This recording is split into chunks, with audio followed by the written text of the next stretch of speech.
Babina Greda je karakteristična prvenstveno zbog svoje veličine.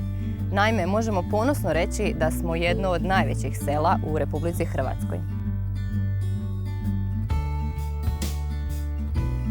Mi smo autohtono slavonsko selo gdje još uvijek možete vidjeti da se mladi drže tradicije i običaja koje su naslijedili od svojih starih.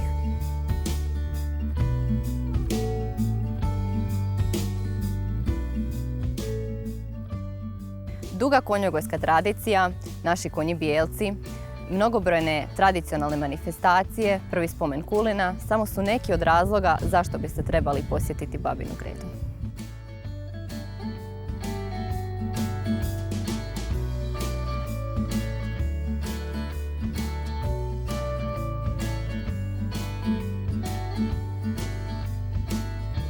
Turistička zajednica općine Babina Greda nastoji potaknuti lokalno stanovništvo na otvaranje smještajnih kapaciteta.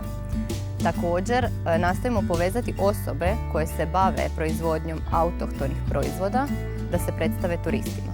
Otvara se i mogućnost razvoja etnogastroturizma, prirodnog turizma, adrenalinskog turizma i raznih ruta.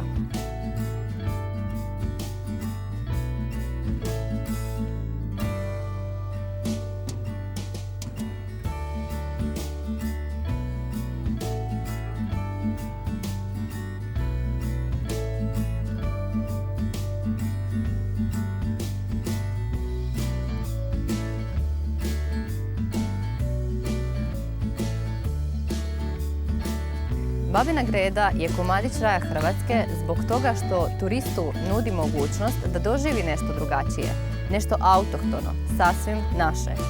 I da prenese glas o legendarnom slavonskom selu gdje turist postaje gost, a gost prijateljem.